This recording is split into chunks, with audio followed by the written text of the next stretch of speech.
thương rồi thêm bao lần tan vỡ, bao lần neo trái ngang chẳng biết đúng sai rõ ràng, người đến rồi đi như rằng mùa nắng đi qua chưa lâu, mưa đã bắt đầu nắng hát, ngày tháng bên nhau chưa lâu, tình yêu sao đã dần đổi khác, người đến bên ta hôm nay ngày mai có chắc là tìm lại hay sau cùng chỉ là hai chữ tổn thương. Tình cảm ta trao hôm nay ngày mai cũng chẳng mong nhân lại, chỉ ước sau khi chia tay người không gieo những lời hơn chưa.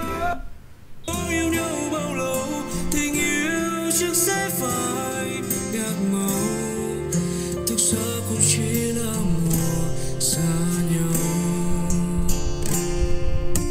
Yêu thì cứ nói yêu, đừng hứa mai sau thế nào, cuộc đời chung ai nào ai mà biết chưa. Bao người đến với nhau dù đúng ai sẽ thế nào, chợt đến rồi đi không đợi nhau.